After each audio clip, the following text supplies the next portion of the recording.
Well, I guess I went a little past my goal of 50 movies for TIFF50.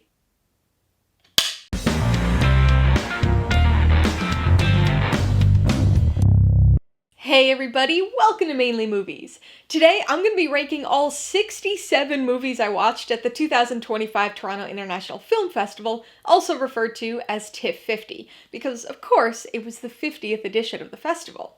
So I have attended and covered TIFF as accredited press for 5 years now. My first TIFF was in 2021, and that was when things were still online, but every year since then I've been able to actually go in person. And it's the movie-related thing I most look forward to every year, even more than the Oscars.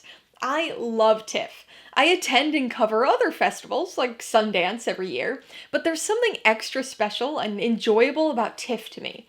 The atmosphere's great, the location's great, the people are great, the movies are great. I genuinely look forward to TIFF all year long, every year, because not only do I get to see all of my festival friends from around the world, but I also get to see a ton of new movies. When it comes to the actual films, TIFF is one of the best festivals out there due to the sheer number and diversity of movies. They show hundreds of films each year from countries all around the world, ranging from huge blockbusters by world-renowned directors to tiny experimental indie films and everything in between. So one of the most difficult things about attending TIFF is deciding which of those movies to see. The festival's only 11 days long, and between scheduling conflicts and actually securing tickets, a lot of planning and a little luck goes into making my schedule. But I always make a point to try to see a wide variety of films and to watch as many as I possibly can while I'm there, which means I'm usually watching about 5 movies each day for the entirety of the festival. And this year, with the help of quite a few online screeners from publicists, I had my most prolific festival ever, watching a total of 67 movies. Now obviously, that's a lot to watch, and it's even more to cover and write reviews for. I always try to review as many of these movies as I can, but there's only so much time in the day and so many spots in my review schedule, so inevitably there are a number of these movies that I don't get a chance to fully review. I know that people have been very interested in some of these unreviewed movies in past years, so like I've done the last few festivals, I really wanted to make a point of actually talking about each film, even if it's only very briefly. So that's really why I'm doing this ranking. I should note that it's incredibly hard to find a way to rank big budget dramas and French experimental time-lapse animated movies on the same scale. So the specific order of much of this list, especially once we get past the top 10 or 15 movies, isn't really set in stone for me. But I did my best, and I think it accurately reflects my feelings overall. Remember, this is just my ranking, not the ranking, so be sure to post your own personal ranking of the TIFF50 movies you saw in the comments below. I've already started to review some of these movies on this channel, and have many, many more planned for the coming weeks and months, so if you want to check those out for some more in-depth thoughts on each of them, I'll put links in the description below, and also link some of them up in the cards as we go along. There were 2 other films here that I previously saw at Sundance, so I'm not including them in this ranking, but just in case you were curious about where they would have ranked, If I Had Legs, I'd Kick You would have been at number 32, and Dead Lover would have been at number 34. Alright, let's get this TIFF ranking started. Coming in at number 67, Karmadonna. So when you watch a lot of movies, it's inevitable that you're gonna come across some that you don't like all that much. Last year, I had really good luck with my TIFF movies. Of the 54 films I saw, I gave 50 of them 3 paws or better, which is insanely positive. This year, I was closer to my typical festival ratings, giving only, ironically, 54 of 67 movies 3 paws or better. But there can only be one worst movie of the festival. The directorial debut by Alexander Radiojevic, co-writer of a Serbian film, Karmadonna is a Serbian shock horror comedy that was part of the Midnight Madness program. It tells the story of a pregnant woman who receives a call from a supernatural entity, who orders her to commit murders or else face the death of her unborn child. Obviously, that's very dark, but as a horror comedy, kinda sounds like a fun premise, right? Well, it's fun for about 5 minutes. After that, there are some sporadically entertaining moments and occasionally funny one-liners, but it's mostly just boring, completely falling apart when it comes to execution. This was my only Midnight Madness premiere this year, but I honestly was struggling to stay awake during it. At least I finally got to sit in the orchestra section of Royal Alexandra Theatre. The film's nasty and mean-spirited, but tries way too hard. Shocking for shock's sake, but never as shocking as it thinks it is, this quickly becomes a sloppy slog, and was without a doubt the worst movie I saw at the festival this year. Coming in at number 66, Junk World. You know this year's Midnight Madness program was a little rough when I'm rounding out the bottom of my list with two of the movies. And that's having not seen the Midnight Madness film that was pretty unanimously dubbed the worst movie of the festival. Directed by Takahide Hori, Junk World is a Japanese stop-motion animated sci-fi comedy mashup of weirdness that honestly defies plot description. This film is a prequel, set more than 1,000 years before Hori's Junkhead. I never saw that first movie, but I love stop-motion animation, so that was enough to get me intrigued here. And then hearing that it was made by a team of only 6 people? Absolutely crazy when you actually see the work that went into this movie. And the animation side of this film is very good. It's the kind of thing that you just can't help but appreciate the time and effort and passion that clearly went into making it. It's got some really involved sets, strangely detailed character design with some off-puttingly weird visuals that still somehow remain interesting to watch, but unfortunately, that's all the good I can say about this movie. Maybe it makes a lot more sense if you've seen Junkhead, but for me, I honestly had no clue what was happening for most of this film. It's extremely poorly paced, the story's chaotic and convoluted, it's repetitive, and just plain incomprehensible.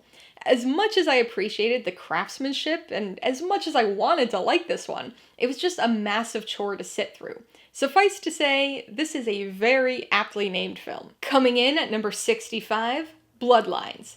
We're finally moving out of the Midnight Madness program and looking at a film directed by Gail Maurice, who also plays a supporting role in the film. This is a Canadian queer romantic drama that focuses on the romance between a Métis woman and a newcomer to town who's searching for clues about her past. This was a movie that had seemed kind of promising. It looked like it was gonna be a sweet little romance, and honestly, the screen cap used on the TIFF website had some really nice lighting, so I figured I'd give it a shot.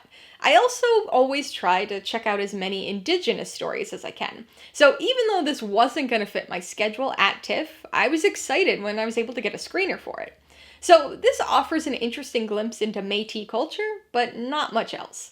It comes across as extremely stilted, with very little chemistry between the characters, and a script that feels like it was made for TV. The movie telegraphs its melodramatic twist a mile away, and then repeats that telegraphing at 3/4 of a mile, half a mile, 1/4 of a mile, and so on.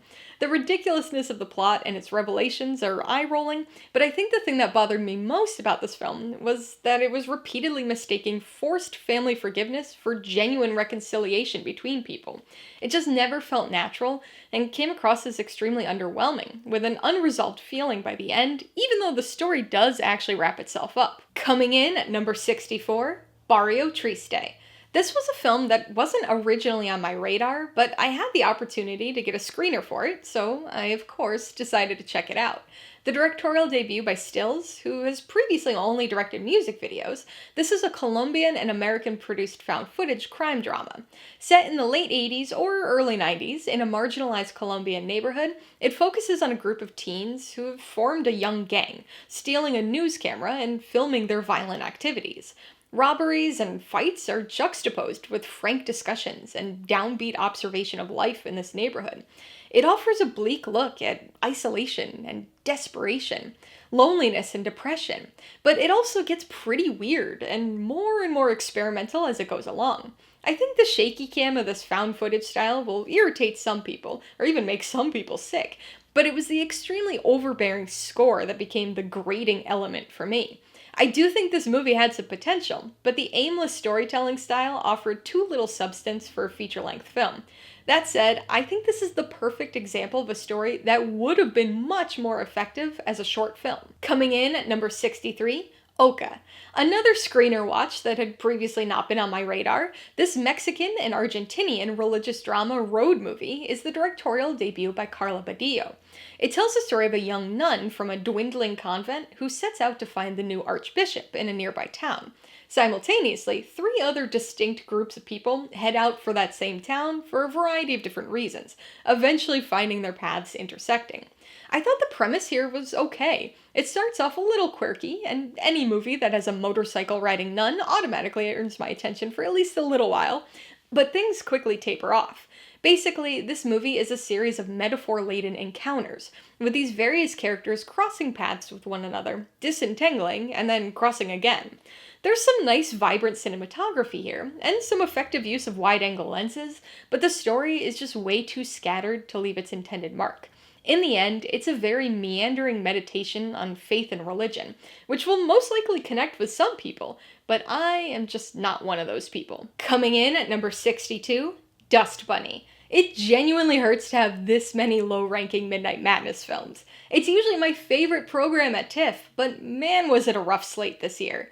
This American horror comedy thriller is the directorial debut by Bryan Fuller, who previously has been involved with a lot of TV work. It focuses on an 8-year-old girl who hires a hitman to kill the monster under her bed, whom she suspects ate her family.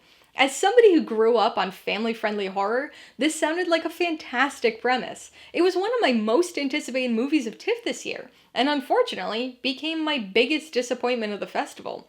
I just don't understand what happened here. It's got some really big-name actors. Mads Mikkelsen, Sigourney Weaver, David Dastmalchian, and I honestly don't understand why any of them agreed to do this movie.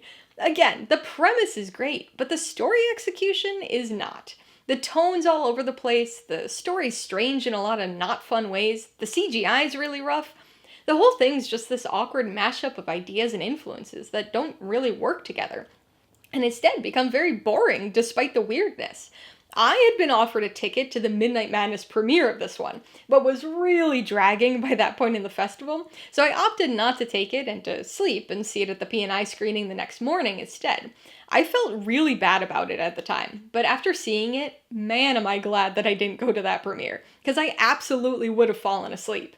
This is obviously gonna be marketed as a family horror movie, but I don't know. It's honestly hard to tell who the target audience for this actually is. It's occasionally entertaining in its absurdity, and I did seem to be among the minority of critics who didn't enjoy it much, but this is one Dust Bunny I'd much rather vacuum up. That said, you'll be able to judge this Dust Bunny for yourself soon, because it hits theaters on December 12th. Coming in at number 61, Glenrothan. Film festivals seem to be the big outlet for directorial debuts by actors lately. There are some good ones every now and then, but I've found that more often than not, skill in front of the camera doesn't always translate to skill behind the camera. I've seen some particularly bad examples of this at TIFF in recent years, and although Glenrothan isn't the worst example, it unfortunately keeps that tradition going. The directorial debut by Brian Cox, this British drama stars Alan Cumming, Brian Cox, and Shirley Henderson. It tells the story of a US-based blues singer who returns home to the Scottish Highlands for the first time in 35 years, where his brother is still running the family whiskey distillery. Although it features vistas that would make any tourism board proud, this film is frankly baffling output by all involved. With an overbearing score, atrociously trite screenplay, and phoned-in wooden performances, this movie was shockingly disappointing. It's a story of family reconciliation, homecoming, and saving the family business. In other words, this maudlin drama amounts to little more than a Scottish Hallmark movie. It'll likely have its audience, no doubt overlapping with those who enjoy Hallmark and Lifetime movies, but made-for-TV melodrama just isn't the right fit for a film festival. Coming in at number 60, Flana. Okay, so we've officially reached the point in the ranking where I no longer actively dislike the films, but we haven't yet reached the point where I actively like them.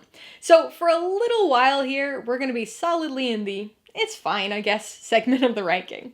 Flana, a term for a missing or anonymous women, is an Iraqi documentary about director Zahra Ghandour's search for information on a childhood friend who went missing at 10 years old, simultaneously exploring the broader issue of mistreatment and disappearances of Iraqi girls. Sometimes it can be really hard to judge documentaries. It can be difficult to separate the importance of the subject matter from the actual presentation of the film, and that's an issue I ran into with this movie. It's one I wanted to like much more than I actually did. The subject matter here is worthwhile and very moving, composed of a series of first-hand stories and interviews. It's an extremely personal film, especially given the director's self-insertion as she searches for her friend, but it does stray from that framing premise quite a bit.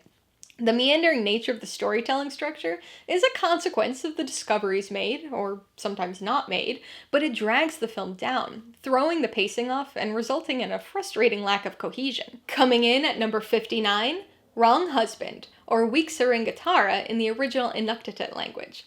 Directed by Zacharias Canuck, this Canadian film is an Inuit historical romantic drama fairy tale. Set 4,000 years ago, it focuses on two young Inuits whose marriage has been arranged since birth.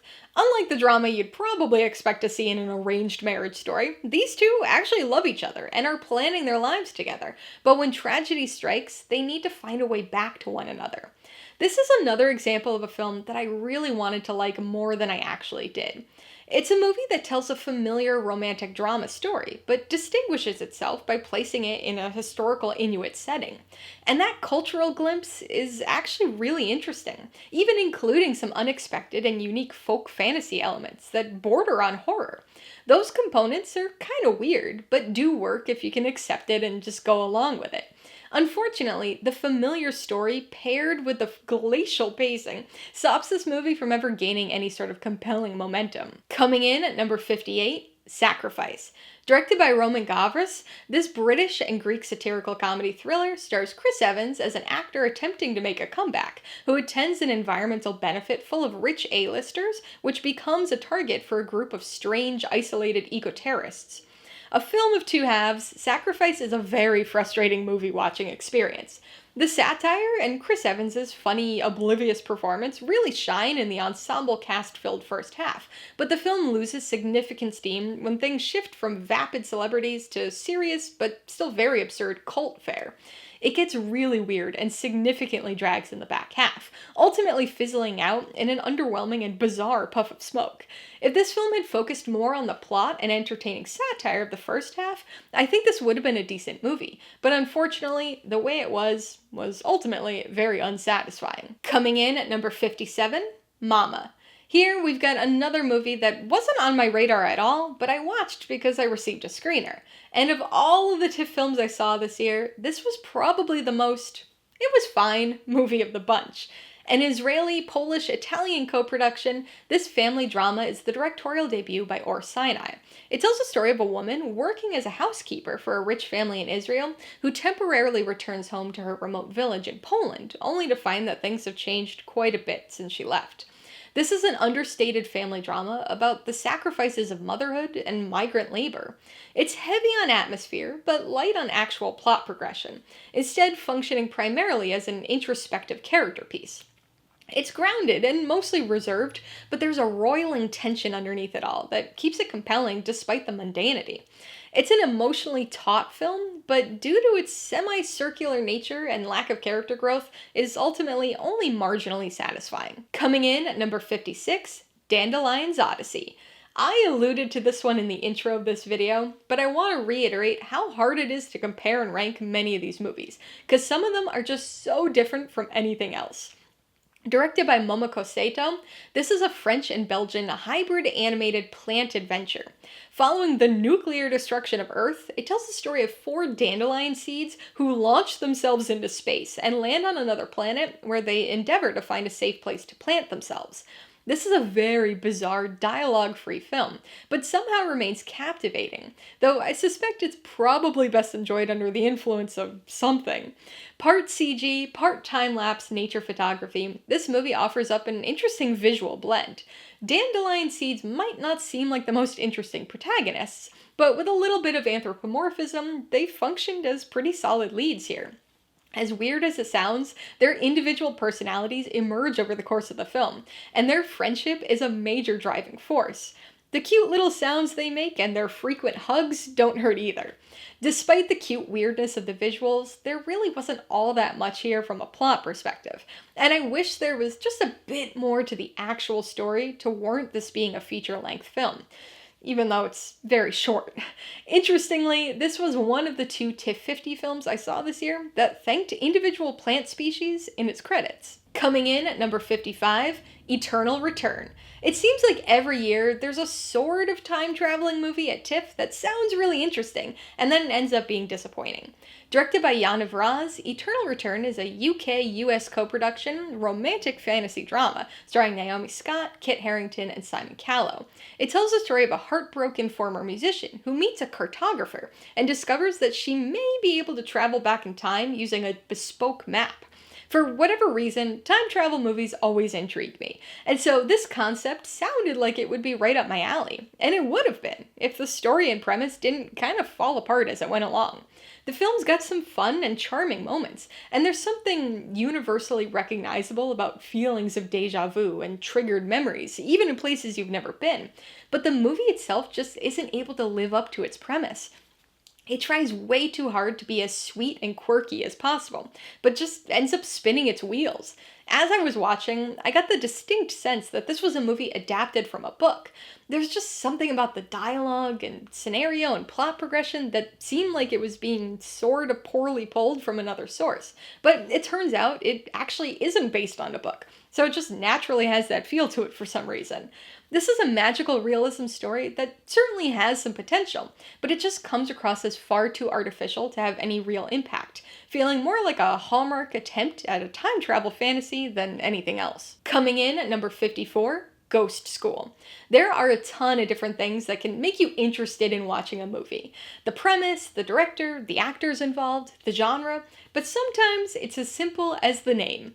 Ghost School is a Pakistani coming-of-age fable directed by Seema Abgul.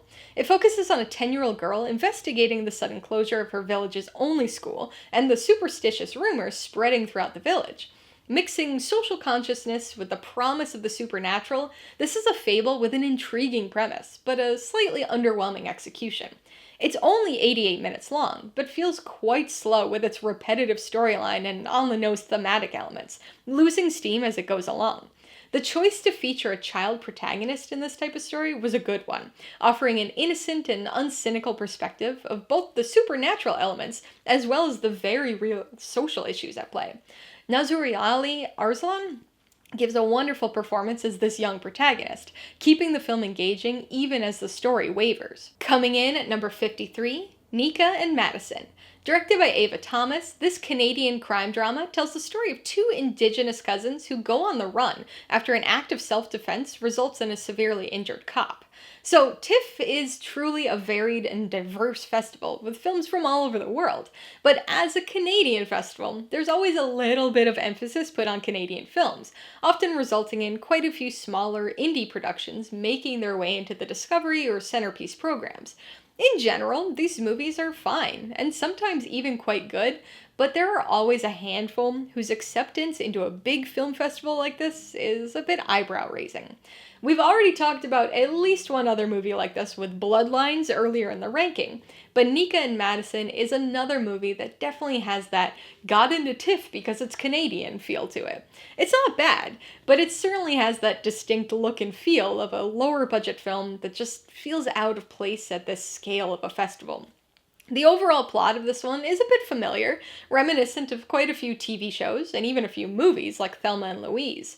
It suffers from some occasionally hit or miss acting, and the tone and story needed some work, but this Indigenous coming-of-age on-the-run drama about systemic injustice, family, assault, and the search for truth still manages to deliver on its heartfelt and relevant messaging. Coming in at number 52, Mārama.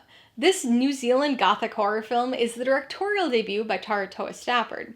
Set in the mid-19th century, it focuses on a young Maori woman who's enticed to England with the promise of information about her family history, and while working there as a governess to a young girl, uncovers shocking truths about her past. So this movie sounded a bit intriguing and had sort of been on my radar in the early planning stages of my schedule, but I'll be honest, I mostly watched this one because it was short and filled a gap between two other P&I screenings I had. And even though gothic horror has never been a favorite subgenre of mine, this film boasts a unique angle within those well-worn genre bounds, melding the supernatural with very real horrors of a different colonial sort. Apart from some inexplicably modern paint on the walls, which caught my eye every single time, this is a solid looking and really atmospheric Gothic period piece. It's a little slow at first, with things starting to pick up a bit in the third act, but unfortunately, there's really not too much to this movie once the novelty of its setup and Maori approach wears off. Coming in at number 51, Homebound. Based on a New York Times article, this Indian drama, directed by Neeraj Gaiwan, tells the story of two childhood friends who find that their lives are diverging after taking the National Police exam. So this movie premiered at Cannes back in May and has already been selected as India's submission for the Best International Feature Film category at next year's Oscars. I definitely enjoyed this film, but I don't think I liked it quite as much as most other critics seem to. In that way, it sort of reminded me of my comparative coolness on All We Imagine as Light last year. Again, another movie I liked, but just not one that hit me in the same way as seemingly most other TIFF attendees. Homebound is an emotionally affecting drama of determination and friendship, providing a heartbreaking observation of classism, social inequity, prejudice, and the life-altering impacts of the caste system. I found that the passage of time in this film was occasionally a little hard to discern, and although it was a compassionate and moving film, it did trend towards melodrama at times, which lessened the impact emotionally, for me at least. That said, it's definitely still a worthwhile watch that'll make you feel something, and make you want to hug your best friend. Coming in at number 50, Outstanding. Remember when I was saying about those movies that feel like they made it into TIFF just because they're Canadian? Well, this is another one. Directed by Melanie Charbonneau, this Canadian military biographical drama serves as a biopic about Canada's first female infantry officer, Sandra Perron, and the scandal surrounding her treatment in the military and eventual resignation. So of the 67 movies I watched at TIFF this year, this was the only one that I didn't seek out in some way. Every other film I either actively chose to go see in the theater or reached out to a publicist requesting the screener. There were some screeners that hadn't been on my radar until I received an initial email from a publicist saying that screeners were available, but for all of those, I still had to email back and ask for the screener. This was the only completely unsolicited, randomly sent screener I received, so I knew absolutely nothing going into this movie. That probably wouldn't have been as big of a deal for a Canadian, because it seems that most of them are very well aware of this particular story, but for me, this was completely new information. I had never heard of Sandra Perron or the scandal, so that did add a little bit of an unexpected element to the story for me that I think a lot of Canadians probably won't get. The film's based on Perron's own memoir, and it's about what you'd expect from a female-centric military story, right? You've got your classic military training and boot camp style segments, but with the addition of sexist prejudice and sexual harassment. Apart from its non-linear, cross-cutting timeline presentation of Perron's time in the military and her time immediately after resignation, this film sticks to the standard biopic framework and conveys its messages clearly, albeit a bit heavy-handedly. Coming in at number 49, Under the Same Sun. Directed by Ulises Porra, this Dominican and Spanish historical drama tells the story of three people: a Spanish settler, a Chinese weaver, and a Haitian deserter, who worked together to start a silk production enterprise in 19th century Hispaniola. So this was another screener watch for me, and although I did ask for the screener after being offered it, it really wasn't a film that was on my radar, so I knew very little going into this one as well. And that's something that I think actually really worked in my favor in this case, because I can tell you that reading the plot blurb for this movie, I would have had next to no interest in it. But going in blind, I found it to actually be pretty decent and far more interesting than I would have expected. If that's not clue enough, we've definitely reached the point in this ranking where we've moved on from the films I had very mixed feelings about and into the movies I generally liked. This film is a dense, but still surprisingly concise drama, full of silkworms, tension, and ambiguous, ever-shifting character dynamics. I thought the silk production elements of the story were surprisingly interesting to watch, but it's definitely the trio of engaging performances that keep the story as compelling as it is. There's a lot of tension among these characters, so things remain unpredictable, because you never quite know how they all feel about each other, or what they might be willing to do to one another. There's an almost constantly lurking threat of betrayal, or violence, or sabotage, so it keeps it really interesting and draws you in as an audience member, especially when moments of would-be friendship seem to throw a wrench into that dynamic of suspicion. Coming in at number 48, Silent Friend. Time to talk about the other TIFF movie that thanked plant species in its credits this year. Ildiko Enyedi directed this German-French-Hungarian century-spanning plant lover drama, which premiered at Venice Film Festival only a couple days before its TIFF premiere. This movie features 3 loosely connected stories that occur in the same place, a university campus overseen by a ginkgo tree, but 3 distinct time periods, 1908, 1972, and 2020. Each time period story focuses on either students or faculty members and their connection to the central ginkgo tree. There's not really a significant plot connection among the 3 storylines, but this still tells a very ambitious, overarching story of interconnectedness, joining generation to generation and species to species. It's an extremely slow-paced film, and you certainly feel every minute of its 2.5-hour-long runtime. It features a somewhat frustrating time-jumping structure as it bounces from one time period story to another with little discernible pattern. This could have theoretically gotten a little confusing, especially early on before you had a sense of the characters in each segment, but this movie makes use of a really cool cinematography and filmmaking technique, with each of the different eras filmed on a different type of film stock. The 1908 segment was filmed at 35mm, 1972 segment was filmed at 16mm, and the 2020 segment was filmed digitally. So there's an obvious visual difference among the time period segments that naturally makes it a lot easier to keep track of what time you're in at any given moment of the film. This is a very science-forward but poetically inclined story that I think will speak to those who are looking for something a bit non-traditional.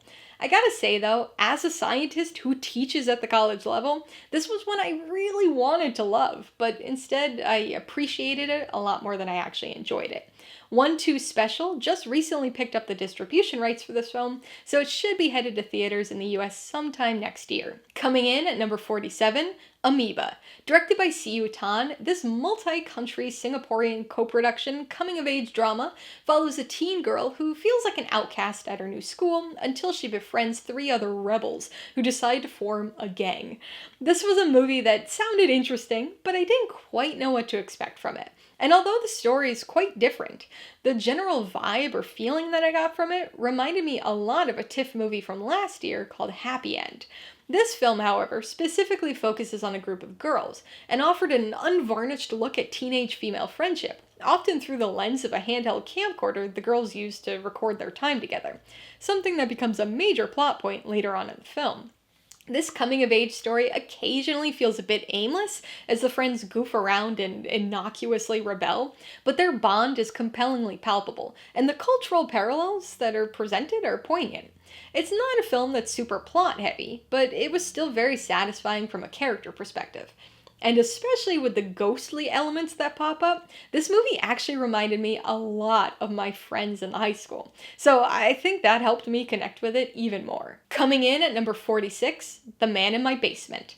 This British and American mystery thriller is the directorial debut by Nadia Latif and is based on Walter Mosley's 2004 novel of the same name.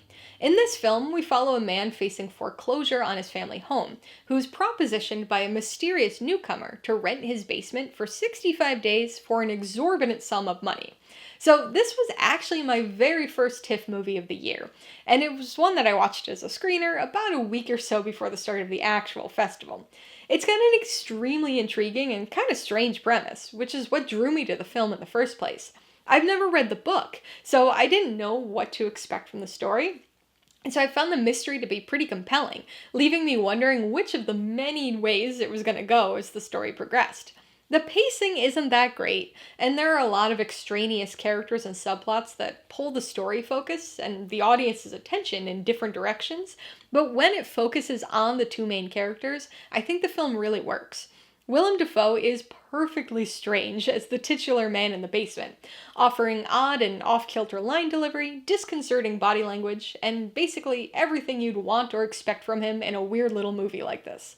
This film has already hit theaters during TIFF on September 12th, and my full-length review for it is also already available, so you can check that out right here or click the link in the description below after you finish this ranking. Coming in at number 45, Eagles of the Republic.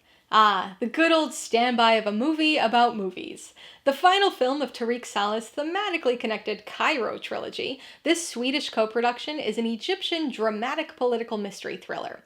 This film follows a famous Egyptian actor who's pressured and threatened into starring in a propaganda film commissioned by the government, finding himself pulled into a dangerous and tense inner circle of power where he engages in an equally dangerous affair. So this movie premiered at Cannes this year and has already been selected as Sweden's submission for Best International Feature Film at next year's Oscars. That selection alone had me curious about this movie. And I can never say no to a movie about movies. So throwing a political thriller twist into the mix on top of all that made it seem like it would be a slam dunk for me. And it's okay. I liked it more than I disliked it, I guess, but unfortunately, I thought its premise was far better than its actual execution.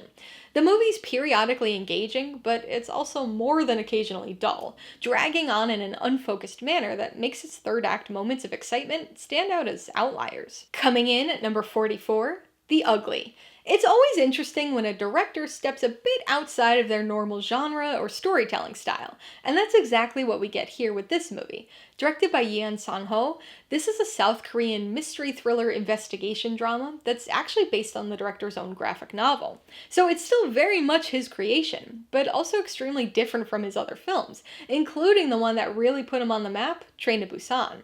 This film focuses on the son of a blind engraver, who, along with an ambitious TV producer, begins to uncover the truth behind his mother's mysterious death 40 years before. This is an investigatory drama that really digs into family history and generational excuses, incorporating flashback sequences throughout to really bring the present-day interviews to life.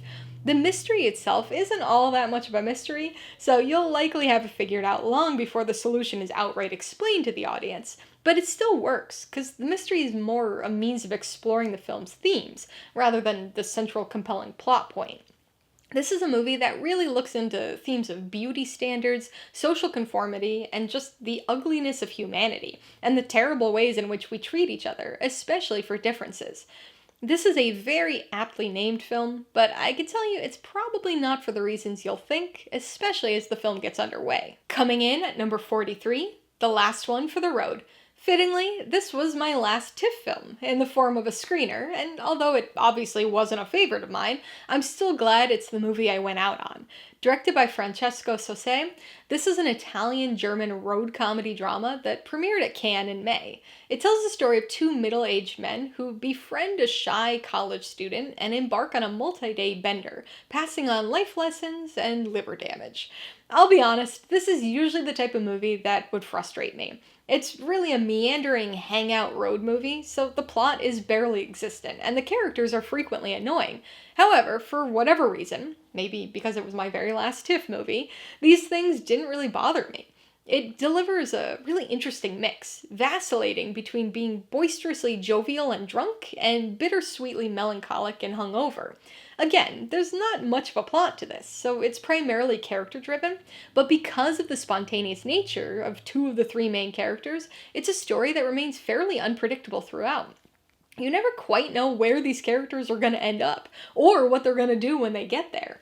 And although it's a movie full of very poor decisions, it does deliver some poignant and decent life lessons, including championing always living life to the fullest and focusing on the moment without regret.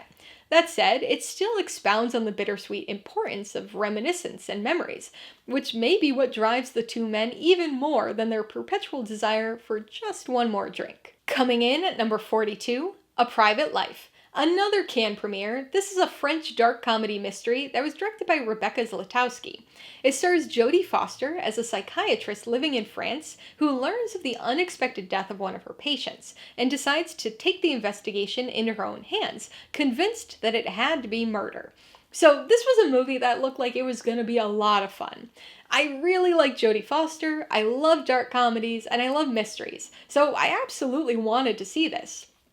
Actually making that happen was a bit of a challenge, though. The P&I screening didn't fit my schedule, and it was really, really hard to get a public screening ticket. But after some back and forth with the publicist and a bizarre series of incorrect tickets, I finally managed to snag a ticket for this film at the last second. And this is another one that I liked, but don't quite know what to make of it. To be honest, it's kind of confounding. Not because it's bad, but because it's not what it initially sets out to be. The mystery and sleuthing at the heart of the story are fun and interesting, but things get messy and muddled rather quickly.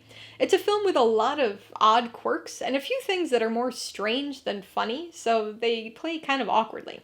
But Jodie Foster's expectedly compelling performance really helps hold this one up. This film has been picked up by Sony Pictures Classics, so there will be a limited theatrical release in December, followed by a wide release on January 16th of next year. Coming in at number 41, Unidentified. I guess we're solidly in the section of movies that I broadly liked, but can't quite decide how I actually feel about them. Directed by Haifa Al-Mansour, this is a Saudi crime thriller with a bit of a darkly comedic tilt at times. After the body of a teenage girl is found in the desert, a police department receptionist and true crime podcast aficionado joins the investigation, putting her true crime knowledge to interesting use and pushing for answers that nobody else seems willing to look for. Whew boy, do I have some mixed feelings on this one. On one hand, I had a really good time with it. Even though it's a fairly by-the-book procedural thriller, I really liked the atypical for the genre leading character. Not only is she a woman, but she's also somebody who's only kind of adjacent to the investigation, with no actual training and just a love of true crime that makes her more qualified than pretty much everybody else professionally involved. It's not the most exciting procedural out there, and things do start to drag around the halfway point, but the final minutes of the film definitely liven things up a bit after an otherwise fairly languid third act. So where do my mixed feelings come in? During that third act. I'm not going to get specific here, because I don't want to give anything away, but there are some revelations that come that feel like they undercut many of the film's previously delivered themes. Again, I can't really specifically talk about it without spoiling anything, but you'll definitely know what I mean when you see the movie. So for me, it becomes this odd conflict between entertainment value and muddled messaging. This is another movie that Sony Pictures Classics has picked up, but there's no scheduled release date just yet. Coming in at number 40, At the Place of Ghosts. Directed by Bretton Hannum, this is a Canadian Indigenous story that mixes fantasy, drama, mystery, thriller, and horror. It tells the story of two brothers who reunite to overcome their haunting past, traveling to a forest where ancestral spirits are not bound by the laws of time. You know me, I see the word ghost in a movie title and I'm automatically intrigued. But even beyond that title, I've gotta say that I was really interested in the premise of this one, which seemed like it was gonna explore the dual meaning of haunting, both supernatural and traumatic past based. And that's exactly what this movie does. Steeped in Micmac culture, this film is a mysterious supernatural tinged drama featuring both guiding and malevolent spirits. Past and present intermingle in a visually interesting way to tell the brothers' story and their backstory at the same time. The low budget is noticeable, especially when it comes to some of the visuals in CG, and there are some very on-the-nose dramatic moments, but this is an ambitious story that I still thought mostly worked, exploring brotherhood, trauma, and the ghosts of the past, in every sense of the phrase. Coming in at number 39, Little Lorraine. The first of two littles I watched this year, this Canadian crime drama is the directorial debut by Andy Hines, who has previously directed music videos, including one for the title song of this film. Based on a true story, Little Lorraine follows a group of laid-off coal miners in coastal Nova Scotia in the 1980s, who unwittingly get pulled into an international cocaine smuggling operation, which has significant repercussions for them and their families. I think films that tell these little-known, crazy but true stories have an obvious inherent advantage on the intrigue front, but the real question is whether or not they can deliver on the story. And Little Lorraine is mostly able to, though I'll admit that I think this is another one of those, it only got into TIFF because it's Canadian movies, of which we've had so many so far in this ranking. This is what I would consider a very comfortable crime drama. The story details are unique and bizarre enough to keep you interested, but it plays out almost exactly as you'd expect something like this to, except perhaps for a few things that occur during the third act. It's a movie with an interesting plot and story, but it definitely hinges on its characters, who are okay. The character moments are a bit of a mixed bag, and sometimes trend towards the melodramatic in a cheesy TV drama kind of way, but the criminal elements of the story remain compelling throughout. Be sure to stick around for the credits for the unexpected theme song, which apparently actually predates the film by 3 years. Coming in at number 38, The Mysterious Gaze of the Flamingo. Another directorial debut, this Chilean queer period drama was directed by Diego Céspedes and premiered at Cannes this year. It has also already been selected as Chile's submission for Best International Feature Film at next year's Oscars. Set in a Chilean mining town in 1982, it tells the story of a tight-knit queer community who've raised Lydia, a young girl who was abandoned many years before. When a mysterious illness, that won't really be a mystery to anybody today, begins to spread, Lydia has to wade through taboo and superstition to look for the truth about what's happening to her loved ones. This is another one of those movies that really caught my eye based on the premise, though I will say it's a little bit different than what I anticipated. That said, I still really liked it for what it is. This is a tender, queer period drama told from the unique perspective of a young girl, whose curiosity and just general innocence really frame this tale in a moving way. Superstition and hypocrisy run rampant in this mining town, all while an empathetic and loving found family instill a much more hopeful view of life, which make the third act, and especially the final few moments of the film, especially poignant. This is a very assured directorial debut, so I'm very interested to see what else Céspedes does in the future. It's currently scheduled to be released in theaters in Chile and Spain in early 2026, so hopefully a US release won't be too far behind. Coming in at number 37, Forastera. Well, it looks like we've got a little stretch of impressive and moving directorial debuts here. Forastera is the directorial debut by Lucia Eleanor Iglesias, expanding on her 2020 short film of the same name, which also happens to star the same lead, Zoe Stein. This is a Spanish, Italian, Swedish co-production and is a grief-driven family drama with a hint of the supernatural. It tells the story of a teenager who, along with her younger sister, is spending summer vacation with her grandparents. After her grandmother unexpectedly dies, this teen slowly begins to fill her grandmother's shoes, at times quite literally, disrupting normal and established family roles. Forastera is a Spanish word which means stranger, or outsider, and that takes on an interesting, almost counterintuitively ironic meaning in this film. Without giving any specifics away, I could say that this is an extremely unique movie, which blends an unconventional coming-of-age ghost story with the grounded anguish of losing a loved one. It explores different manifestations of grief, with each of the family members reacting and responding in a different way to the death of the grandmother. And all of this is happening during a somber, sun-soaked summer, which in itself feels a little strange, like a horror movie that takes place entirely in bright daylight. Right? You don't usually associate the ocean and beautiful beaches and kids going swimming with grief and tragic loss, but it works here, and the film manages to be both uncomfortable and life-affirming at the same time. I also want to mention that this film featured perhaps the quickest reveal of a festival promotional screen cap I've ever seen, with the image from the website appearing just seconds into the film. Coming in at number 36, Mile End Kicks.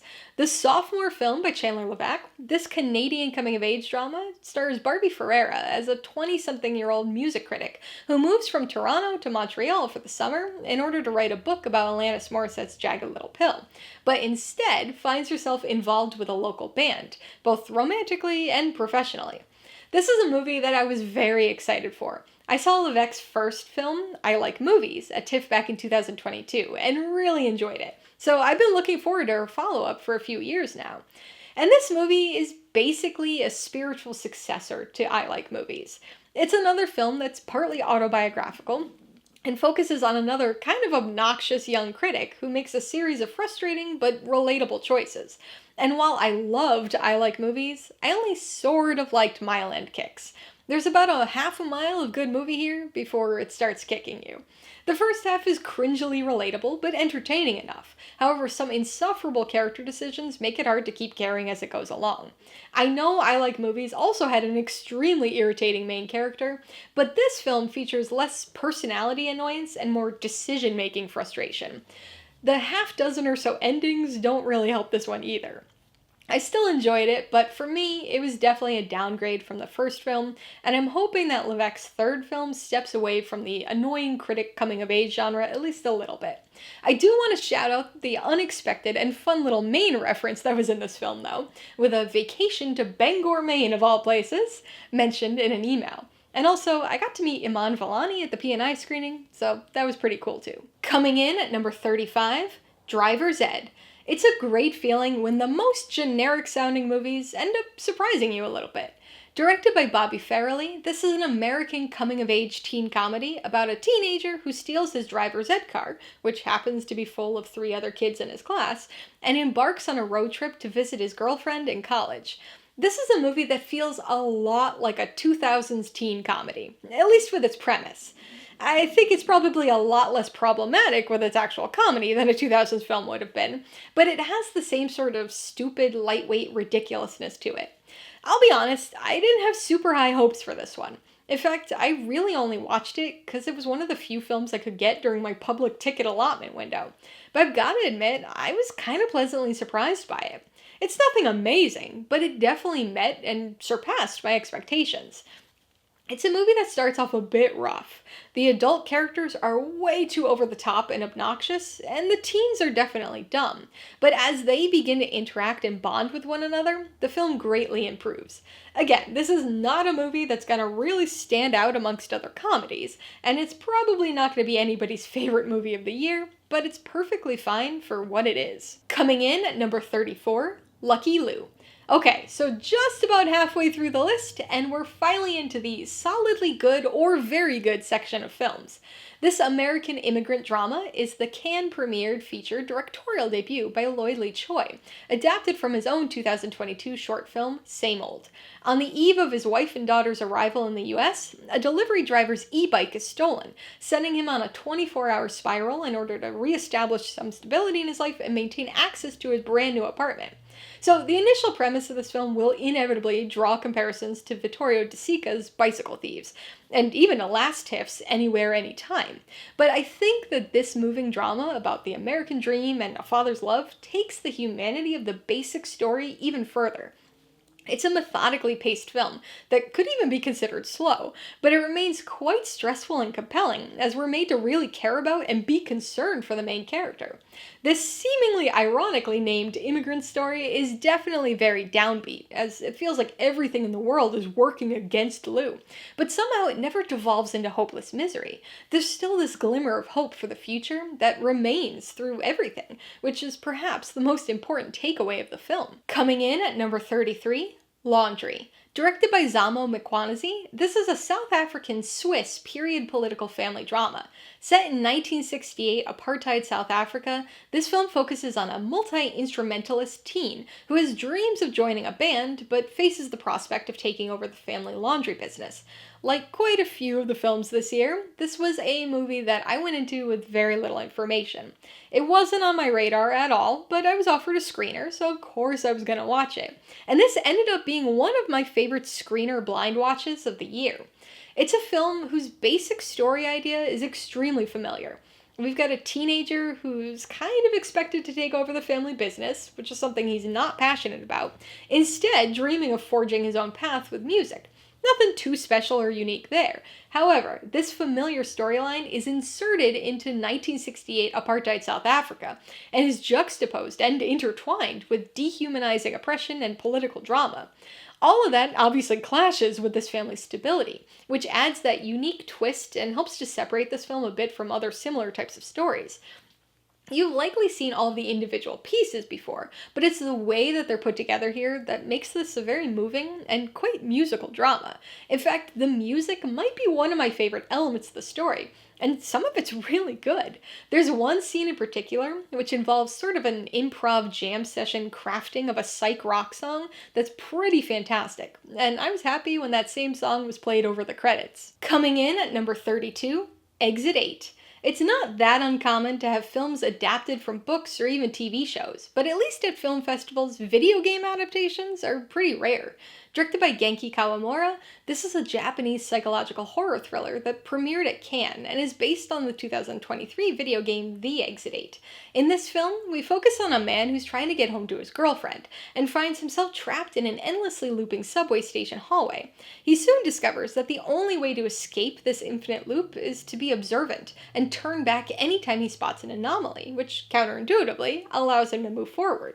So I've never played the video game on which this movie's based, but I do think this film does a fairly decent job at turning the somewhat simple gameplay structure into a narrative film. This ends up being a mostly compelling thriller that provides an interesting observational take on the idea of purgatory. Repetition is obviously inherent to this premise, and there are definitely some frustrating character choices, which drag this already fairly short film out unnecessarily. But I thought the looping liminality was entertainingly unsettling. I didn't attend the premiere of this movie, but the director and a few other members of the filmmaking team still attended the screening I went to and explained that the looping subway set was all practical, and that quick actor movement and set design changes were constantly happening just off screen with each iteration of the story's loop. I also have to say that I personally had a lot of fun sort of playing along with this movie, spotting the anomalies often before the characters even do. Probably kind of messed up, but I almost wish that this was a real thing, because I would be out of there so quickly. My brain is just wired for this type of thing, and I can always tell when something's different or slightly out of place. Neon has picked up the distribution for this film, and although there's no set release date yet, there are plans for a theatrical release sometime in 2026. Coming in at number 31, A Useful Ghost. You know, I feel like TIFF had a lot more films that premiered at Cannes than usual this year. This Thai co-production is the directorial debut by Ratchapum Boompunchachok and is a wild mashup of genres, which primarily extend from fantasy dark comedy. It's a bit hard to accurately describe the plot of this one in only a sentence or so, but at least as a jumping off point, this film focuses on a possessed vacuum cleaner, embodying the spirit of a woman whose husband has begun to show signs of a factory-induced respiratory illness. Maybe a bit of an unconventional choice, but this is actually Thailand's submission for Best International Feature Film for next year's Oscars. This movie was one of my most anticipated films of the festival, and as you can tell by its placement in this ranking, I enjoyed it, but not quite as much as I had expected to. A dark comedy about possessed appliances is incredibly far up my alley, but this takes some bizarre, even for the premise, turns that bring it down a bit for me. The fun premise, deadpan humor, and absurdity of the visuals are pitch perfect in the first half, but once the story switches its focus away from the appliance-based ghostly love story, this movie gradually starts to lose steam. The finale is very entertaining, but it's definitely slow getting there by the end. The movie's only a little over 2 hours long, so it's not crazy or anything, but it feels long because of that distinct story shift I mentioned. A film of love, ghosts, and vacuum cleaners, this is extremely bizarre and will definitely become a well-loved weird cult film once it gets an official release. Now that I know what this movie is, and specifically the shift that occurs in the story, I'm really curious to rewatch it and see if that foreknowledge helps with my enjoyment of it. I'm not positive, but I think I'll probably appreciate it more on rewatch. Coming in at number 30, Nuns vs. the Vatican. Directed by Lorraine Luciano and produced by Mariska Hargitay, this American documentary explores the rampant sexual abuse of nuns within the Catholic Church, primarily focusing on a former nun named Gloria and her decade-long abuse by a prominent Jesuit priest. This documentary expands to include the stories of many other nuns as they begin to come forward about their experiences, and the investigation is brought to the attention of the Vatican. This is one of those documentaries that's both informative and infuriating.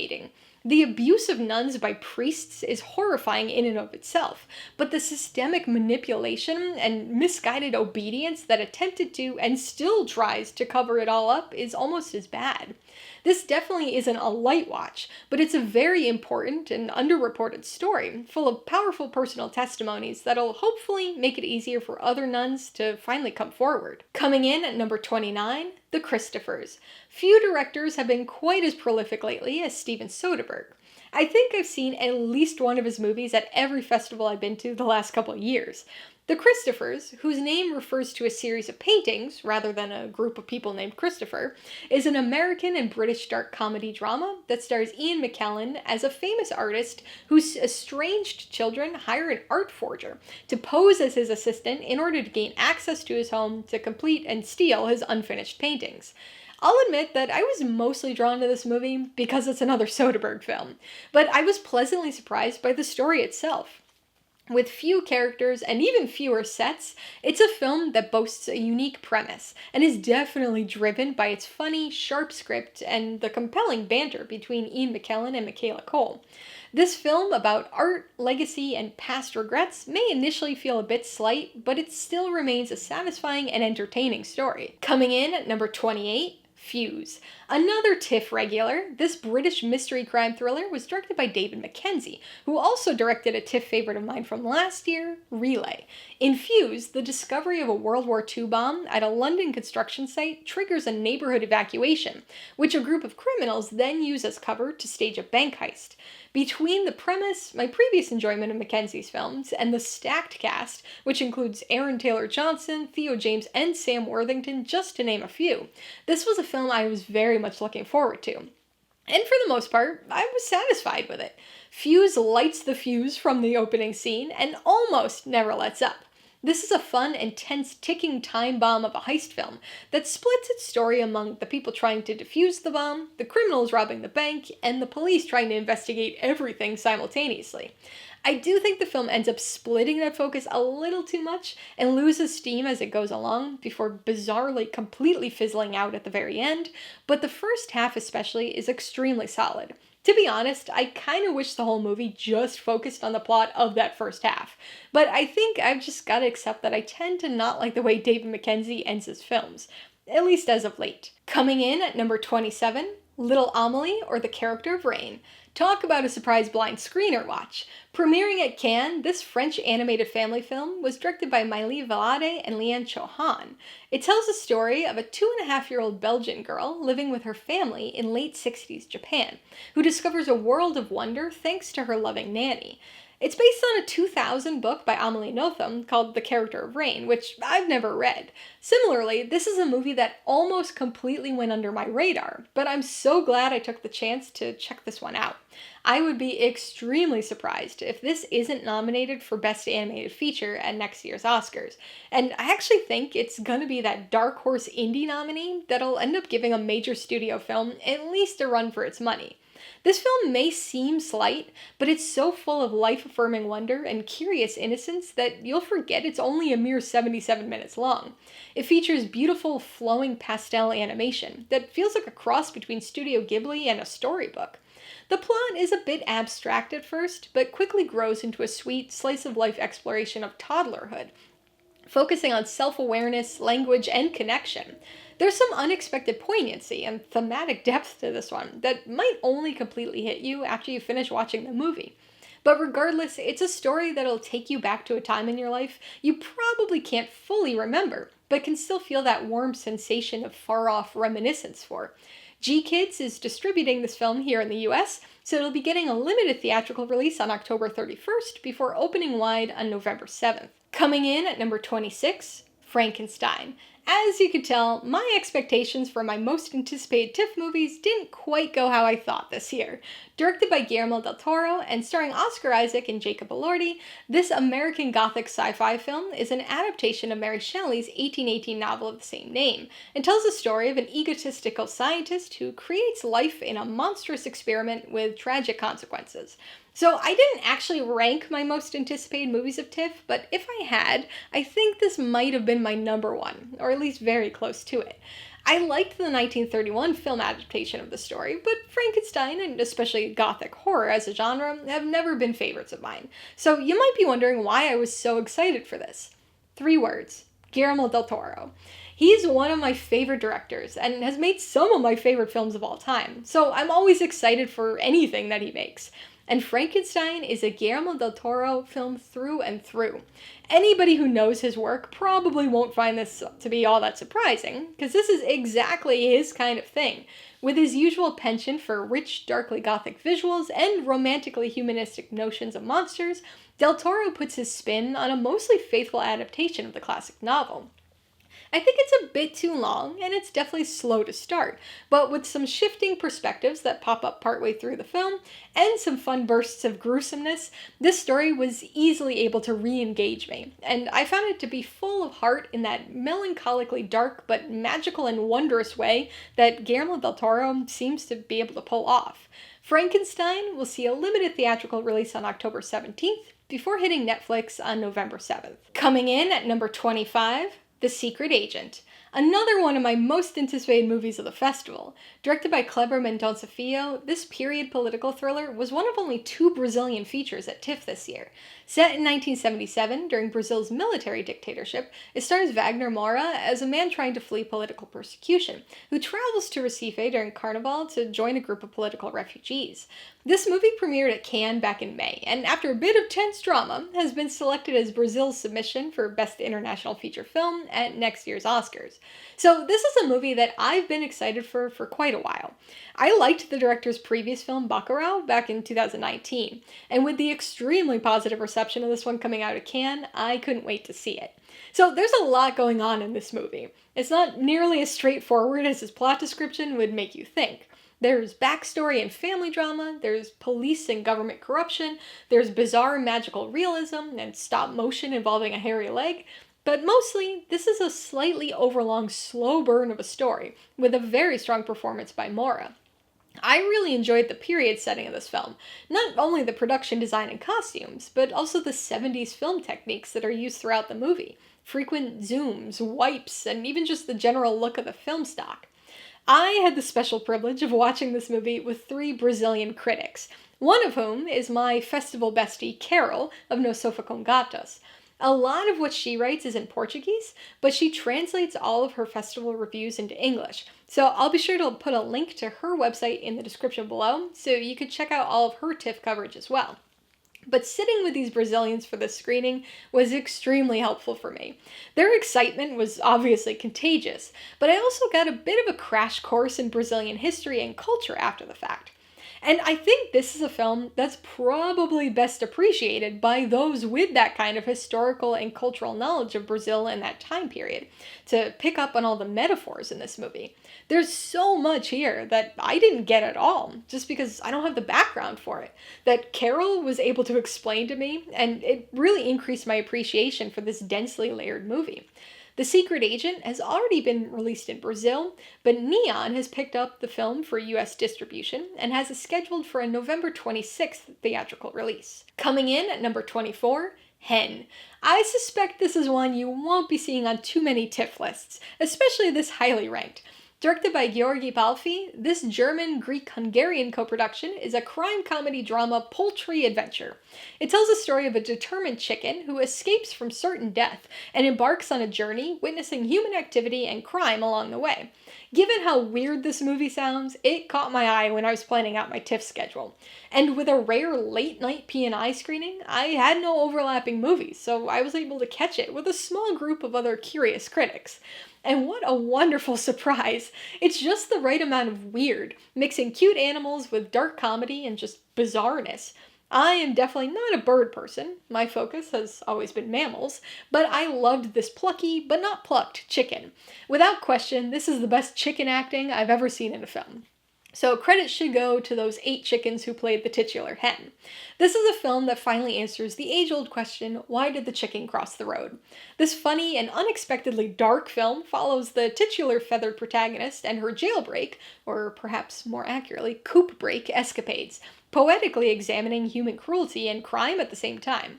Think EO, but not nearly as unbearably depressing or slow. This is definitely a strange movie, but it's weirdly enjoyable at the same time. I have no idea if anybody's gonna pick this up for distribution, but I really hope so, because I can't wait to watch this weird gem again. Coming in at number 23, Motor City. Well, we had to get an action movie in here at some point. Premiering at Venice and directed by Pazzi Panzaroli, this is an American action crime revenge drama with a bit of a stylistic gimmick. Set in 1970s Detroit, it tells the story of an auto worker who's framed for drug possession and sent to prison before eventually setting out to vengefully reclaim his stolen life. This is a ferocious period action thriller that's sure to please genre fans, but might not play quite as well to those who can't get on board with the stylistic excess of it all. With minimal dialogue and maximum bloody violence, this music-driven revenge story about love and corruption in Detroit rock and disco city is brutally entertaining. The screenplay is definitely a bit average, and I think some people will be irritated by the minimal dialogue gimmick and succession of popular hit songs that drive the soundtrack. But if you like big, dumb, hard-hitting action, then I think you're really going to have a good time with this. It's definitely an archetypal dad movie, and fittingly, I can already tell that my dad's absolutely going to love this one. Coming in at number 22, Wake Up Dead Man. Another of my most anticipated TIFF movies, ending up way out of my top 10 of the festival. Directed by Rian Johnson, this American whodunit mystery thriller is the third film in the Knives Out franchise, serving as a standalone sequel to Glass Onion. Detective Benoit Blanc returns after the mysterious murder of a Monsignor, joining forces with the local police and a young priest to solve the logic-defying case. If Frankenstein was probably technically my most anticipated movie of the festival, I would say that Wake Up Dead Man was my second most anticipated. I love whodunits, and I have a bit of a TIFF history with this franchise, having attended the world premiere of Glass Onion, so I was looking forward to this one. I didn't get quite as lucky with ticketing this year, so I wasn't able to go to the premiere, and in fact, this was actually my last in-person film of the festival. Just like the previous films in the series, this is another standalone sequel with no direct plot connection to the other movies in the series. Once again, we're treated to a big ensemble cast, headed up by Daniel Craig, of course, who's joined by Josh O'Connor, Josh Brolin, Glenn Close, Mila Kunis, Jeremy Renner, Kerry Washington, and many, many more. This film is a little more satirical and a touch darker than the previous movies in the series, while simultaneously offering up a slightly more introspective story. The mystery is definitely a little more contrived than it's been in the past two films, and the character of Benoit Blanc feels comparatively reduced, but this is still another witty and entertaining whodunit that has plenty to offer fans of the franchise and the genre. Even so, I think this is probably my least favorite of the three Knives Out movies so far, at least based on this first watch. We'll see how it fares with a few rewatches. Wake Up Dead Man is getting a limited theatrical release on November 26th and will be streaming on Netflix on December 12th. Coming in at number 21, Poetic License. This was a last-minute ticket switch that actually worked out quite well for me. The directorial debut by Maude Apatow, Judd Apatow's daughter, this is an American college comedy that tells the story of friendship between two college seniors and the middle-aged woman auditing their poetry class. I'll be honest, I didn't really expect all that much from this movie. The plot blurb didn't do anything to capture my interest, and I almost even considered not going to the screening, but found myself surprisingly entertained. The storyline is predictable, not to mention highly unlikely, and the film's overly long for a comedy like this, but the very funny script keeps things fun and bouncy. All three leads offer solid comedic performances, and Andrew Barth Feldman and Cooper Hoffman have wonderful best friend chemistry and banter here. It's all pretty silly, and there's one obvious and annoying subplot that's predictably pops up, but there's also a more than decent attempt at some heart, which primarily focuses on friendship, but also gets at relatable college and even broader life themes. Definitely a solid and charming directorial debut. Row K Entertainment has secured the distribution rights for this, so I imagine we'll be seeing a release date announcement in the coming months. Coming in at number 20, Eleanor the Great. Another Cannes premiere, another actor-turned-director directorial debut, and another of my most anticipated movies of the festival.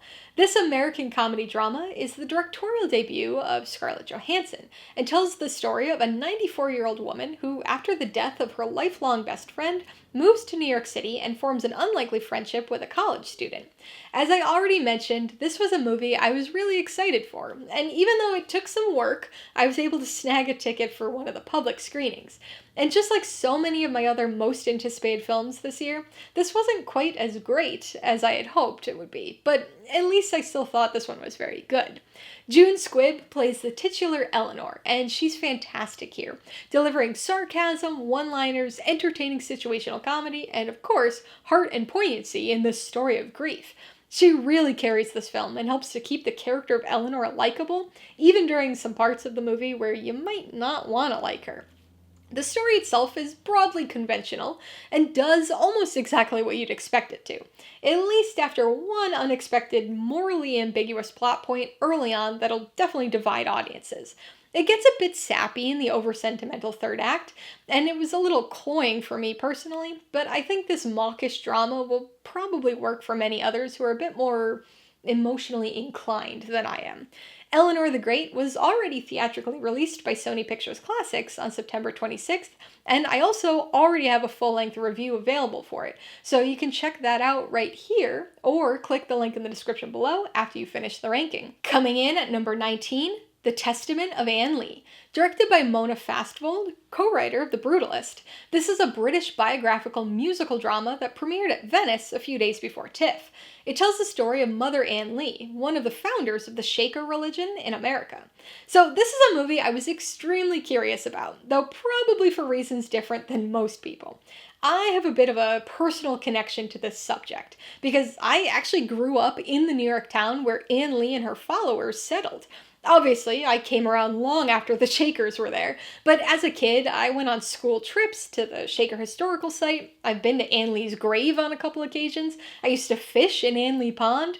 Even my junior high and high school's names were derived from Anne Lee and the Shakers. Basically, it's kind of my town's historical claim to fame.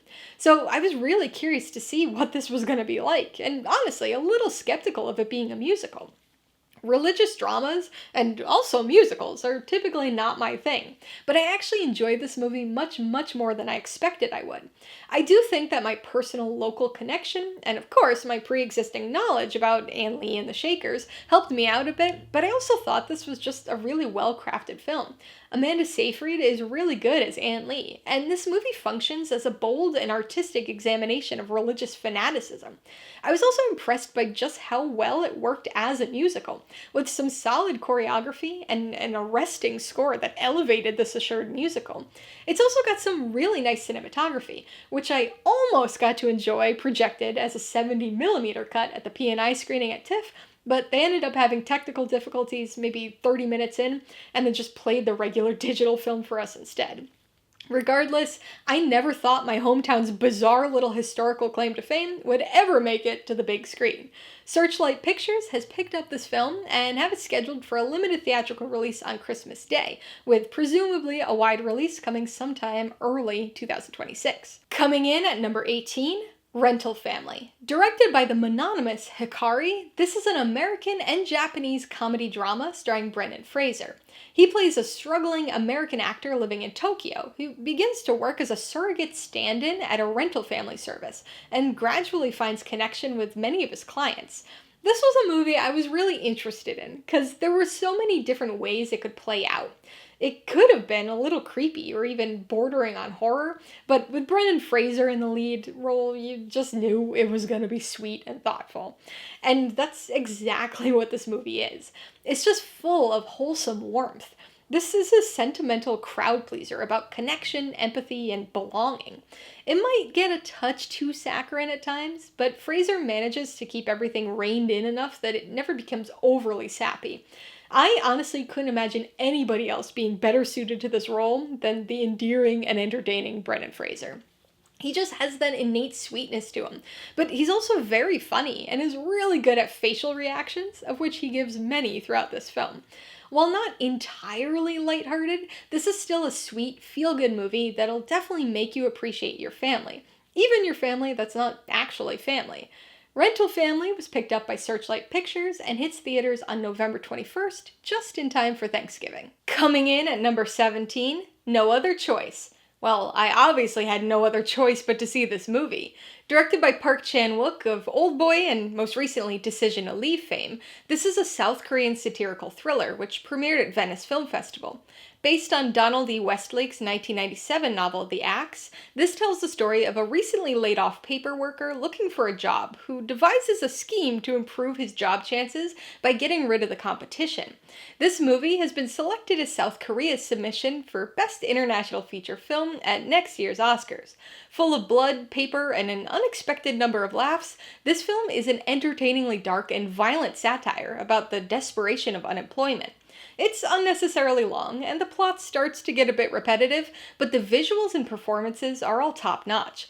I know that Park Chan-wook often incorporates small doses of very dark humor into many of his films, but this was much quirkier and goofier than I ever expected it to be. For me, this is easily his most entertaining film, even though it still is pretty heavy-hitting from a thematic side of things, really digging into the issues that stem from defining your life by your job. It's a surprisingly fun satire, and I have a feeling that it's probably going to make the International Feature nominee cut. It'll have some stiff competition, so I'm not sure if it'll come out on top, but it's definitely one that you don't want to miss when it comes to a theater near you. Speaking of which, Neon picked this up for distribution in the US and have it set for a limited theatrical release on Christmas Day, with a wide release to follow sometime in January of 2026. Coming in at number 16, The Furious. It's been a while since we talked about a Midnight Madness film in this ranking, but we're finally starting to reach the good ones. Directed by Kenji Tanigaki, this is an action-packed Hong Kong crime thriller. It tells the story of a determined, seemingly ordinary father, who we discover has somewhat extraordinary skills, who will stop at nothing to rescue his kidnapped daughter, teaming up with a journalist in the process in order to take down a criminal enterprise. Well, this is the exciting action movie of this year's TIFF. It seems like we always get one really impressive standout each year, and although we do have a couple other good action films this year, this was that one for TIFF50. It features a rescue mission story you've seen many times before, and certainly neither the script nor English dubbing are anything to write home about, but the action here is bloody and bone-crunchingly unrelenting. It's gonna be tough for anything else this year to top this film's fight choreography. On the tonal side, this movie's a bit of an interesting mix. Sometimes it's almost grounded and heartfelt, but other times it's entertainingly over the top and even darkly funny with its violent action. P&I screenings at film festivals are usually fairly quiet affairs with little to no crowd interaction, but occasionally you get a screening that gets people hyped up, and this was one of two I was at this year. There were lots of cheers and lots of laughs throughout this film from working critics, so you know it's going to be a crowd pleaser among genre fans. Coming in at number 15, John Candy, I Like Me. Well, I guess Sundance was the big documentary festival this year, because at only position number 15, this is my highest ranking TIFF documentary. Serving as the opening night film of TIFF50, this American documentary was directed by Colin Hanks and examines the life and career of John Candy. Just like the man himself, it's hard to find something bad to say about this movie. This heartfelt and surprisingly comprehensive documentary utilizes archival footage, home movies, and a multitude of interviews in order to cover nearly all aspects of Candy's life, from his childhood to his Second City comedy era to his personal struggles and, of course, his many hit films. It's a very warm film, but also quite melancholic, especially as you watch interviews with his family, friends, and colleagues through the years who share personal stories and often get very emotional. There's also a number of on-camera and audio-only archival interviews with John Candy himself, which adds to this kind of sad, nostalgic quality, really making you miss and appreciate him even more. This documentary doesn't reinvent the celebrity biodoc wheel, but it's definitely a movie that fans will find comfort in. John Candy, I Like Me will be available to stream on Amazon Prime beginning October 10th. Coming in at number 14, The Blue Trail. Directed by Gabriel Mascaro, this is a Brazilian dystopian drama that premiered at Berlin Film Festival and was shortlisted for International Feature Oscar submission, ultimately losing out to The Secret Agent, which we've already discussed in this ranking. Set in an alternate dystopian Brazil where the elderly are placed under the care of their kids and forced to relocate to special communities, The Blue Trail tells the story of 77-year-old Teresa, who's forced to retire, but defies her relocation order, instead embarking on a personal journey through the Amazon. Well, this was the second of two Brazilian features at TIFF this year, both of which I was excited for. Remember my friend Carol of No Sofa Con Gatos? She saw this film at Berlin and had me hyped for it for more than 6 months. I was having a really hard time getting a ticket for this one, but luckily a publicist came through and was able to send me a screener. So I watched this in my hotel room in Toronto the night before in-person TIFF screenings started. A different kind of journey of self-discovery, this is a moving and life-affirming tale of resiliency that takes us from dystopia to magical realism by way of the Amazon. Once you get past the first act or so, this movie is much less about the dystopian world building than I thought it would be, but it becomes something altogether different in an equally fascinating kind of way. The plot is a little too fluid for me personally, but I still enjoyed this one a lot. The unique score and Denise Weinberg's performance really shine here, but the general strangeness of the story, whether you're talking about snails or betta fish, added something a little unexpected. I can see why this comparatively didn't make the Oscar cut this year, but this understated Brazilian coming-of-old-age story is definitely still more than a worthwhile watch. Coming in at number 13, Ki Nam In. While not my absolute favorite screener watch of TIFF, that one's coming up very soon, this was my favorite unexpected discovery of the festival. Ki Nam In is a Vietnamese historical romantic drama and was directed by Leon Lee. Set in 1985, it tells the story of a translator who moves to Saigon for work and becomes part of an apartment complex community, striking up an unexpected relationship with an older widow who lives below him. As I alluded to before, this was a pleasant surprise of a film for me. It was one of those movies that was offered as a screener, and I requested and watched it without really looking anything up about it. So I was unprepared for how interesting yet moving it was going to be. This is a tender and achingly beautiful story of community, yearning, and emotional entwinement. The slow burn romance is compelling, and the community elements add quite a bit of depth and meaning to the story, but it's the cinematography and production design that really draw you in. This movie is a period piece, but it not only feels like it's set in a different time, it feels like it was truly crafted in another time as well. At nearly 2.5 hours long, it's definitely a bit slow, but as long as you're not expecting some sort of action-packed movie, I don't think you're really going to notice the length. Just wonderful work all around here. I really hope this one gets picked up by a distributor, because I'd definitely like to see it again at some point. Coming in at number 12, Years Rev. 14-year-old me would have, without question, put this movie at number 1. Directed by Lee Kirk, this is an American coming-of-age music road comedy. It tells the story of 3 high school bandmates who embark on a cross-country road trip for the chance to open for Green Day on New Year's Eve. Okay, so I know I've got this much higher in my ranking than most people will.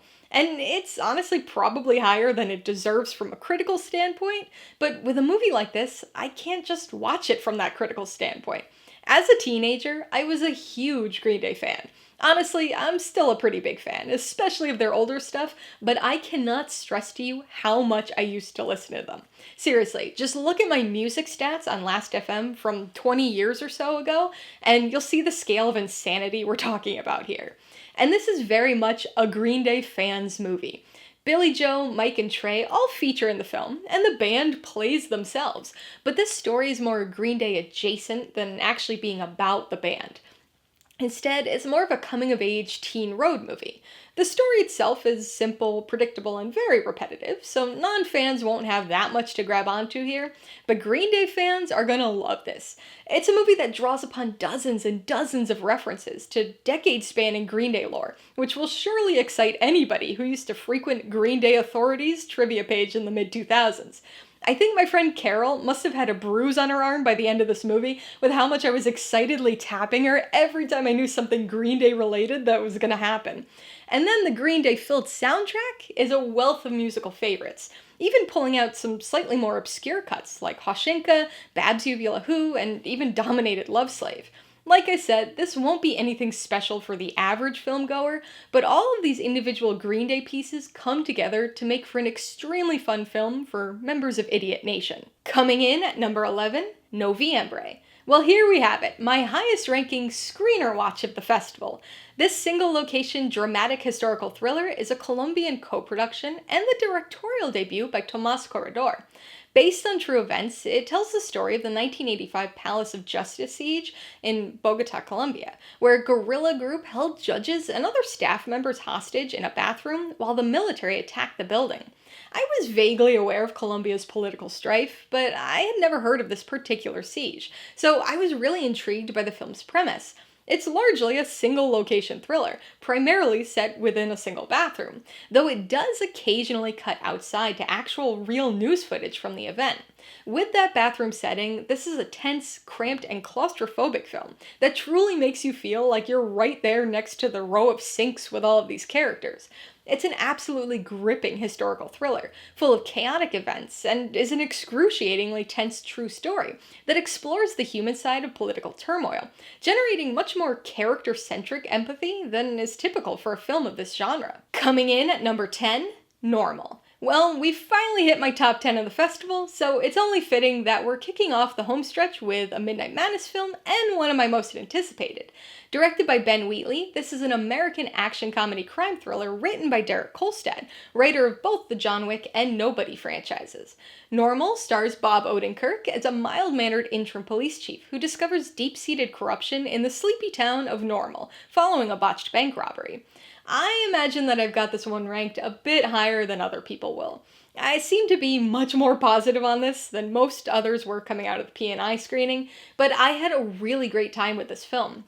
It's a quirky, escalating story with a lot of violence and a lot of humorous action.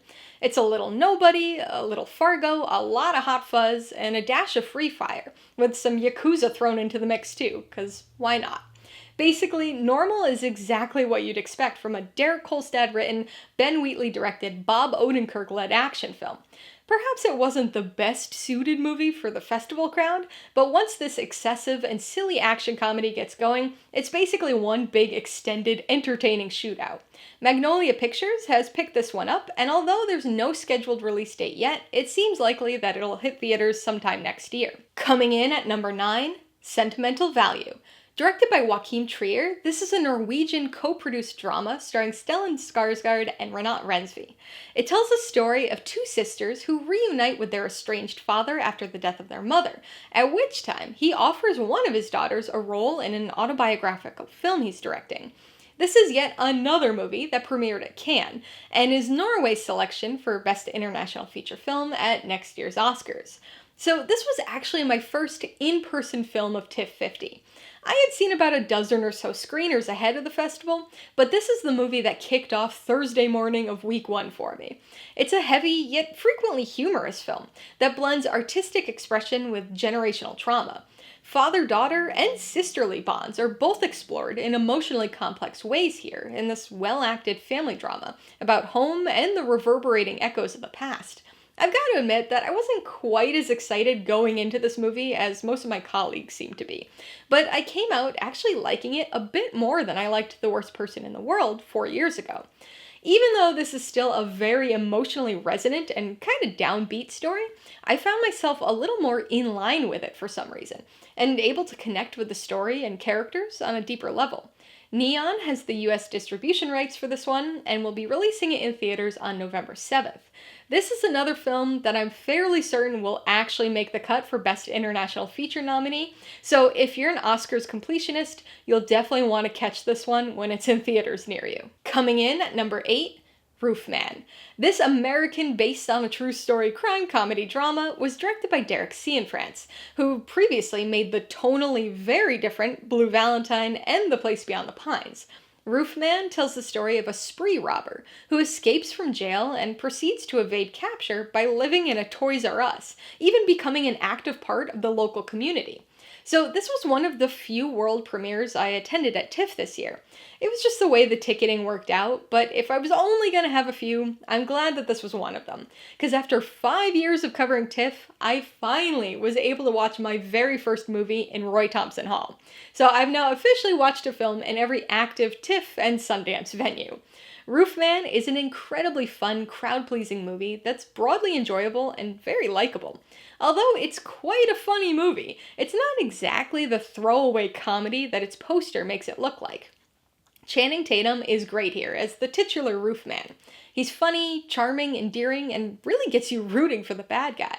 He also has strong chemistry with Kirsten Dunst, which adds to the perhaps unexpectedly heartfelt moments of the film.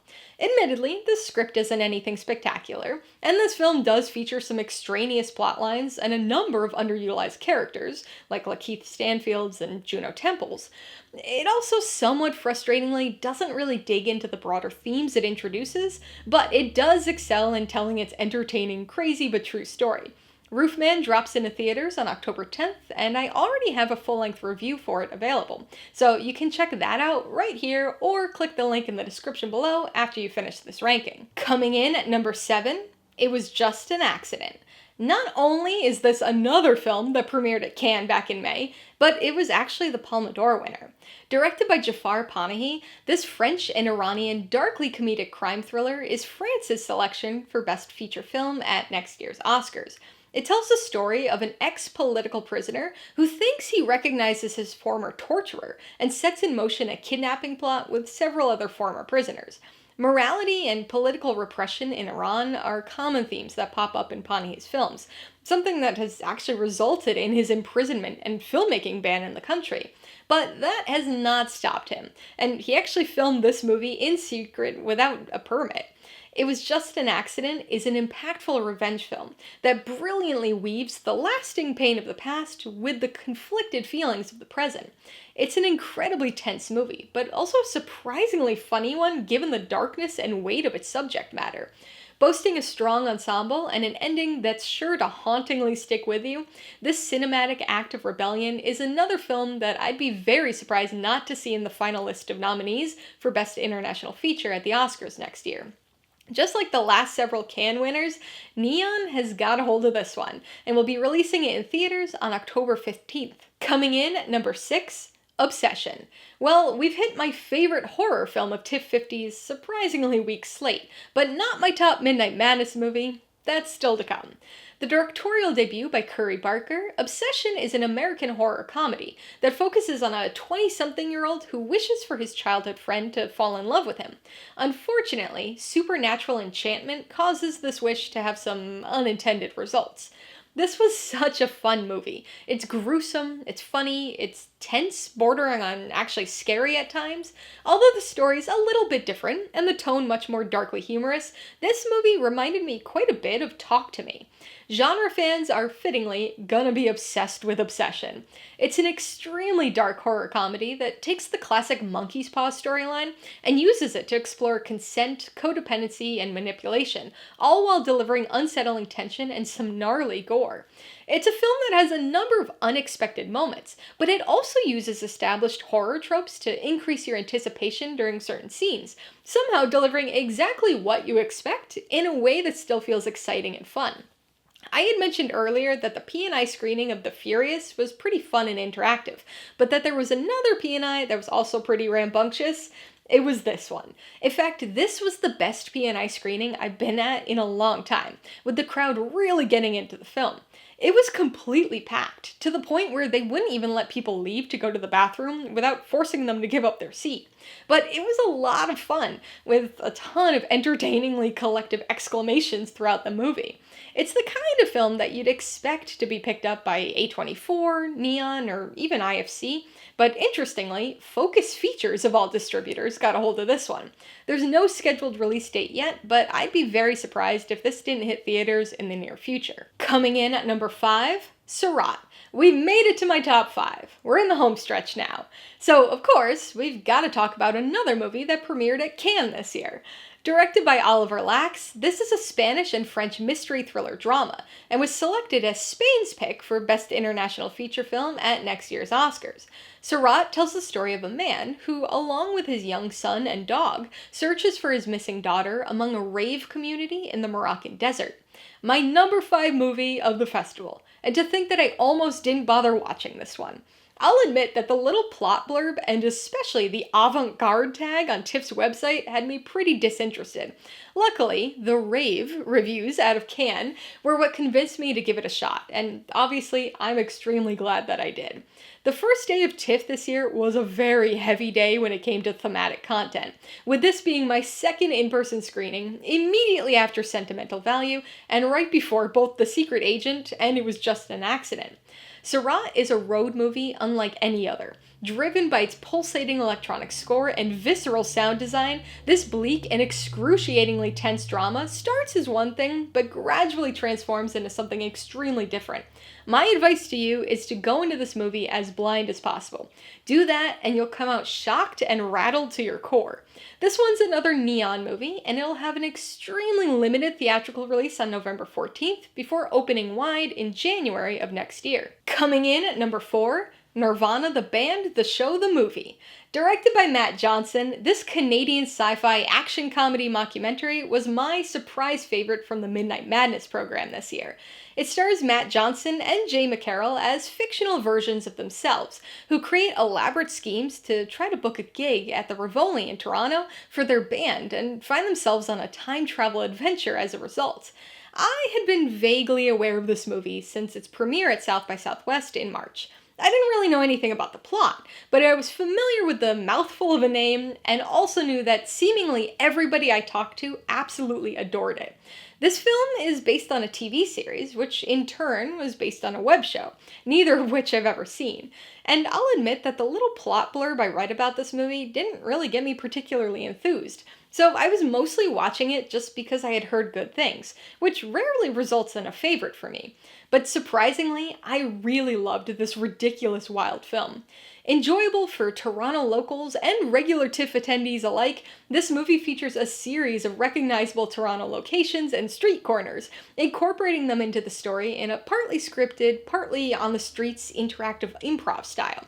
That is usually not my kind of thing in a movie or even a TV show, but for some reason, it really worked here. This film is an extremely funny and referential time travel love letter to Toronto, dreams, best friends, and orbits.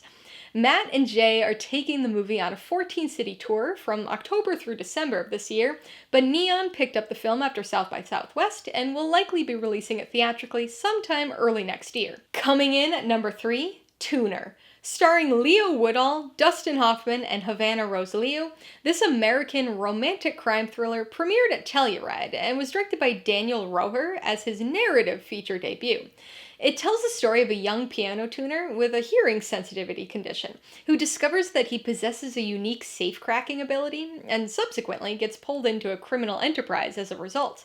Okay, so this was my big TIFF surprise this year. I figured I'd probably like it, but I wasn't completely sure, and I certainly didn't know how much I was going to end up loving it. This is a movie whose plot and lead character are both very hearing-centric, so the film features some impeccable sound design. It's also extremely entertaining, and boasts some very slick editing, which helps the movie move along at a brisk pace. This is a lean heist thriller that doesn't get bogged down in unnecessary subplots, and really makes good use of genre conventions, not to mention Leo Woodall's likable and convincing performance. I doubt that this was very high on many people's anticipated lists coming into the festival, but this is really fun and an entertaining movie that hopefully is going to be on a lot of people's radars now following its festival appearances. This movie was picked up by Black Bear Pictures, and I, for one, am anxiously awaiting on a release date announcement because I can't wait to rewatch this movie. Coming in at number 2, Eternity. Hard to believe that this was one of only 2 films on my TIFF50 most anticipated list to actually make the top 10 in my festival ranking.